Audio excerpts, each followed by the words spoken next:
이 시편 52편은 제목에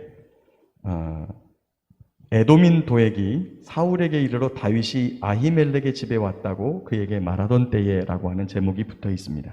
그래서 이 시는 이 시가 의미하는 바를 매우 쉽게 간파할 수 있습니다. 사무엘상 21장과 22장에 보면 이러한 이야기가 있습니다. 사울 임금이 다윗에 대하여 악감정을 품기 시작하고 결국에 죽이기로 결심했다는 것이 드러나자 요나단이 이 다윗을 도망가게 풀어주죠. 사울을 피해서 도망 다니고 있다가 왕을 피해서 도망 다니는 일인데 이게 쉽겠습니까? 그리고 이스라엘이라는 나라가 그렇게 크지 않아요. 아주 작은 나라입니다. 우리나라 지금 남한 정도 그 정도쯤 예전 그 넓이를 봐도 단에서 브엘세바까지 다 해도 이 정도보다도 작아요. 그러다 보니까 이 다윗이 사울 임금을 피해서 도망가는데 너무 배가 고팠어요. 함부로 사람들 눈에 띄게 도망 다닐 수도 없고. 그래서 이제 다윗이 도망가다가 놉 땅에 들렸는데 아마도 거기에 놉에 그 당시 때 성막이 있었던 듯 합니다. 아니면 성막이 있었거나 성막은 그 당시 때 그 기브온 쪽에 있었던 것 같고 놉에는 이제 제사장들이 모여서 살고 있었는데 거기에 아히멜렉 일가가 살고 있었어요. 그래서 그 제사장에게 가서 먹을 것을 달라 그래서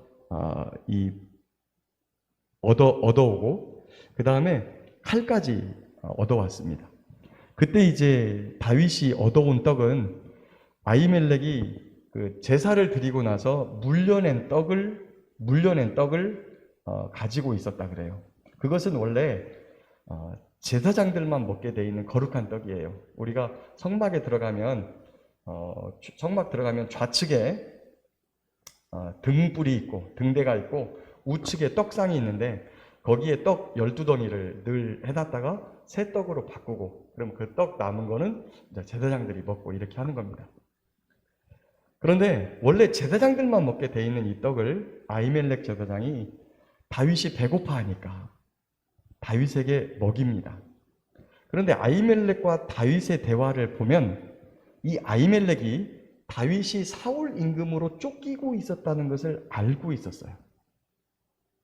그럼에도 불구하고 배고파서 본인에게 먹을 것을 구하러 온 이 젊은 청년 다윗을 모른 척하지 아니하고 그에게 떡을 내어주는데 줄 게 없으니까 거룩한 떡을 그에게 줍니다. 원래는 그 성물이라고 하는 것은 하나님께서 먹으라는 사람만 먹어야 되는 것임에도 불구하고 아히멜렉 제사장이 줘요.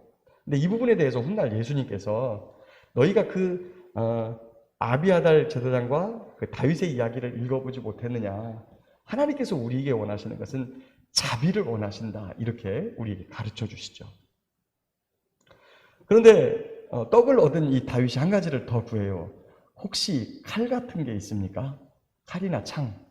그랬더니 있긴 있는데 옛날에 네가 골리앗 죽이고 뺏어왔던 그 골리앗 장군의 칼이 있다. 그 어디 있습니까? 저 에봇 뒤에 있는데 그보다 더 좋을 게 없죠. 그래서 그 칼까지 내어줬습니다. 그런데 그 자리에 누가 있었냐면 에돔 사람 도액이 있었습니다. 이 도액이 뭐 하는 사람이었냐면 사울 임금의 그 가축을 이렇게 관리하는 목자장이었어요. 그런데 이 도액이 쪼르륵 가가지고 사울한테 일렀습니다. 일르니까 사울이 화가 났어요.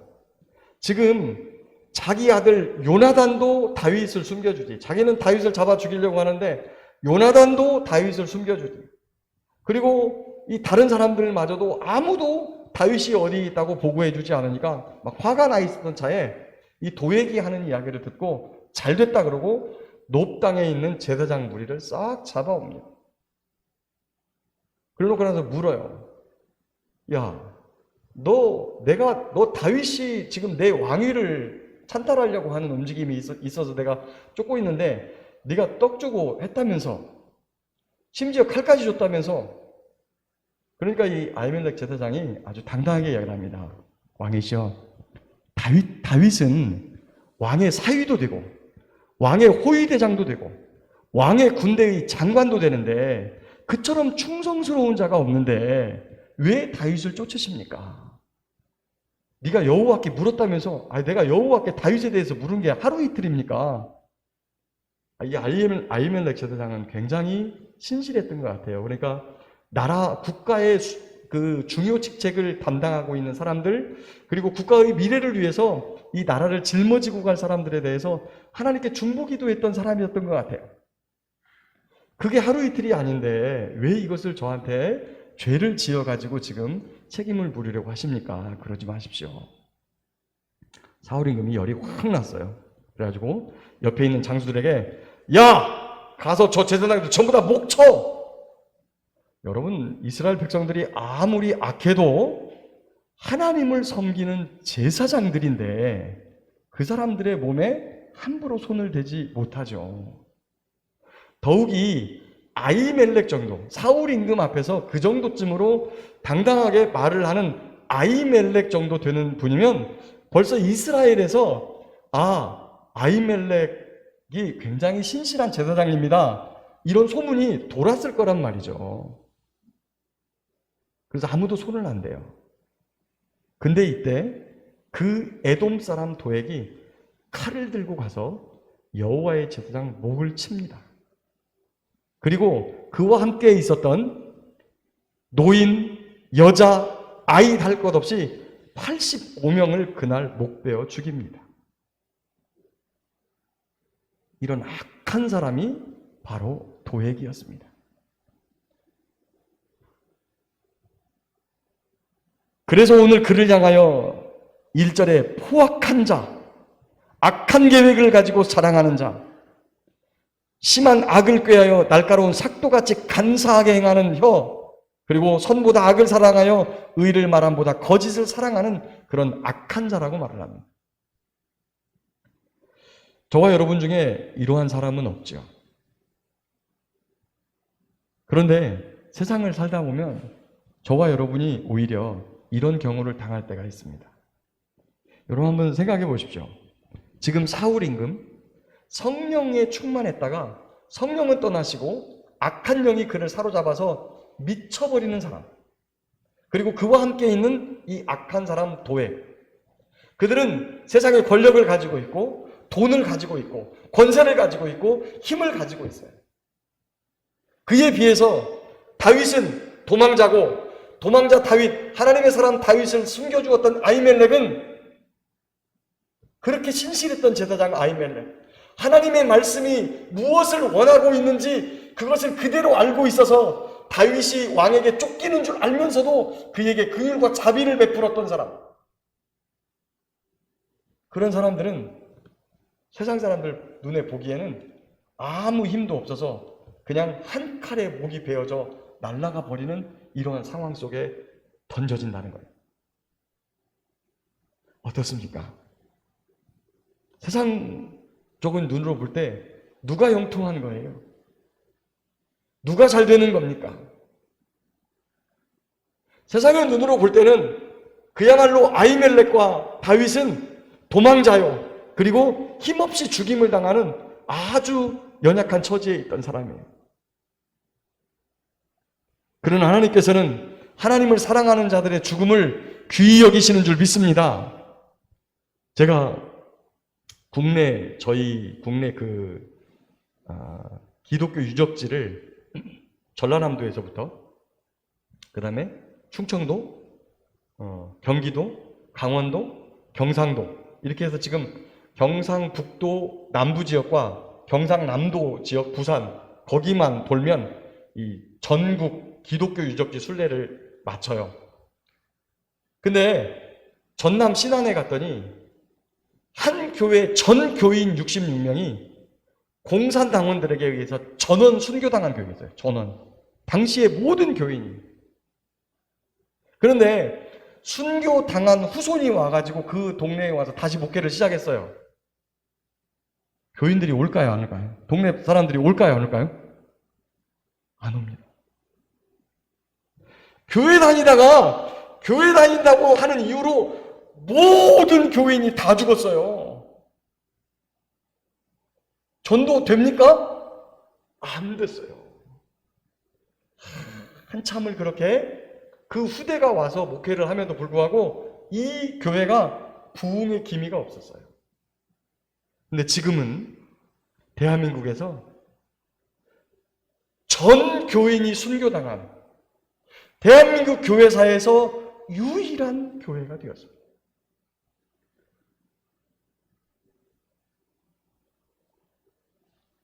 비록 아히멜렉은 온 가족과 함께 몰살을 당했지만 그의 사랑과 그가 하나님을 얼마나 사랑했는지에 대해서 예수님조차도 그의 말씀에 대한 이해와 실천을 우리에게 증거하실 정도로 그의 삶은 위대한 자가 되었습니다. 그리고 또한 여전히 도망자인, 여전히 사울 임금의 살기 등등한 그의 추적을 피해서 도망가는 다윗은 도망하면서도 8절에 그러나 나는 하나님의 집에 있는 푸른 감람나무 같으며 하나님의 인자하심을 영원히 의지하리로다. 주께서 이를 행하셨으므로 내가 영원히 주께 감사하고 주의 이름이 선하심으로 주의 성도 앞에서 내가 주의 이름을 사모하리이다. 예수님께서 십자가에 못 박히시기 전에 제자들과 마지막 식사를 하시면서 제자들에게 경고합니다. 이 밤에 목자를 치리니 모든 양떼가 흩어질 것이다. 너희가 다 나를 버리고 도망갈 것이다. 베드로가 딱 나섭니다. 주님, 제가 주와 함께 죽을지언정 절대 주님 곁을 떠나지 않겠습니다. 그런데 예수님의 입에서 놀라운 말씀이 나오죠. 이 밤에 닭이 울기 전에 네가 3번 나를 부인할 것이다. 그런데 그 뒤에 예수님께서 한 말씀 더 하세요. 베드로야, 사탄이 너를 밀가부로 하려고 너를 청구하였지만 내가 너의 믿음이 떨어지지 않기를 위해서 간구한다. 네가 돌이킨 후에는 내 형제들을 굳게 세워라. 이렇게 당부하십니다. 저와 여러분이 이 땅에서 아무리 믿음이 좋아도 우리를 그냥 하나님께서 사탄에게 내어주시면 우리를 정말 밀가부로 돼서 던져가지고 저와 여러분에게는 욥과 같은 믿음이 없는 거예요. 저와 여러분에게는 다니엘 같은 믿음이 없는 거예요. 저와 여러분에게는 노아와 같은 믿음이 없는 거예요. 비록 우리가 하나님의 이름을 자랑하지만 우리 앞에 펼쳐지는 세상의 재물과 그리고 힘과 권력 앞에서 너무나 초라해지고 작아지는 우리의 모습을 봐요. 그런데 하나님은 우리를 그렇게 생각하지 않는다. 하나님께서는 우리를 어떻게 생각하시느냐? 거기 8절에 그러나 나는 하나님의 집에 있는 푸른 감람나무 같으며, 비록 이 고백이 다윗의 고백이나 이 고백은 성령님에 의한 고백인 줄 믿습니다. 성령님께서 우리를 어떻게 생각하시는지, 하나님이 우리를 어떻게 생각하시는지. 감람나무는 상록수예요. 사계절 푸른, 잎이 마르지 않는. 또한 그 감람류는 기름 부을 때 쓰는 거예요. 여기서 이 감람나무가 뜻하는 것은 그 기름 부음 받은 자에게 기름 부음 받은 자를 뜻하는 거예요. 다윗은 왕으로서 기름을 부음 받았죠. 아히멜렉은 제사장으로서 기름을 부음을 받았습니다. 저와 여러분은 어떻게 기름 부음을 받았습니까? 베드로 사도께서 말씀하시기를 너희는 왕 같은 제사장들이다. 그들은 감람유로 기름 부음을 받았으나 저와 여러분은 성령으로 기름 부음 받은 줄 믿습니다.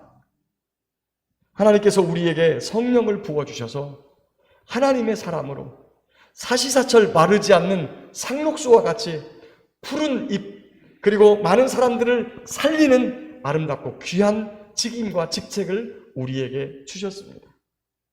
비록 지금의 모습이 힘없이 도망치는 자 같고 힘없이 목이 달아나고 일가들과 함께 그 서슬퍼런 사울 임금의 칼 앞에 도액의 칼날에 목이 떨어지고 죽임을 당하는 이러한 모습이지만 하나님은 우리를 생각하시기를 푸른 감람나무로 생각하신다는 겁니다. 그것뿐입니까? 저와 여러분을 살리기 위해서 독생자 예수 그리스도를 십자가에 대신 죽이심으로 저와 여러분을 살려내신 하나님이신 줄 믿으시기 바랍니다. 그분이 하실 것입니다. 그분이 이끄실 것입니다. 그분이 함께 하실 것입니다. 우리 안에 착한 일을 시작하신 이가 그리스도 예수의 날까지 우리를 점과 흠과 티도 없이 나타날 수 있도록 인도하실 줄을 믿습니다. 그런 분이 우리가 구하면 무엇을 주시지 않겠습니까? 하나님은 항상 우리를 위하여 좋은 것 준비하고 계시는 분인 줄 믿습니다. 우리의 삶에 꼭 필요한 것이 있습니다. 여러분, 자녀를 키우다 보면 자식들이 별탈 없이 잘 크면 사실 우리가 자녀들에 대해서 조금 더 사회적인 명망과 또 권세와 또 돈도 잘 버는 이런 위치에 가기를 간절히 바라지만 그런 자식이 있는 반면 자식을 키우다 보면 그렇게 못하고 우리가 말하는 정상적인 사람 노릇조차도 하기 어려워하는 자식들이 간혹 있어요. 여러분, 그 자식들을 위해서 우리가 바라는 게 뭡니까? 부모로서 아주 평범한 것, 그냥 지 앞가림 했으면 좋겠고 남들처럼 똑같이 그냥 결혼해서 일가를 이뤄서 한 가정 이루고 행복하게 자식 놓고 살았으면 좋겠다. 이게 부모 심정이에요. 이게 여러분, 그 정도는 필요한 거잖아요. 우리가 뭐 욕심 부리는 거 아니잖아요. 하나님께 그런 거 구해야 되는 거예요. 우리의 자녀들을 위해서. 또한 우리의 자녀들 중에 예수 믿지 않는 자녀들이 있습니다. 오늘도 한 집사님 가정하고 식사를 하면서 한 가족에 대해서 이야기를 나눴어요. 여러분, 우리의 자녀들 중에 믿지 않는 사람과 결혼을 하게 되면 참 어렵고 힘듭니다. 어렵고 힘들어요. 그것도 남자가 믿음이 있는데 여자가 믿음이 없는 집에 장가를 간다. 이거 진짜 어려운 일이에요. 그 자식의 믿음이 떨어지지 않기 위해서 간절한 기도가 필요한 거예요. 그건 필요한 거예요. 우리가 간절히 필요한 것을 하나님께 구할 때 하나님은 주세요. 비록 우리의 지금의 모습이 초라하고 우리의 자식의 모습이 초라할지라도 하나님 함께 하시는 줄 믿습니다. 에서와 야곱을 살펴볼까요? 에서는 40의 일가를 이루어서 이미 그가 한 80세쯤 됐을 때 그의 아들들이 이미 족장급이 돼 있었어요. 족장급이. 그리고 그의 후손 중에서 에돔의 왕들이 나오기 시작합니다. 그에 비해서 야곱은 어떻습니까?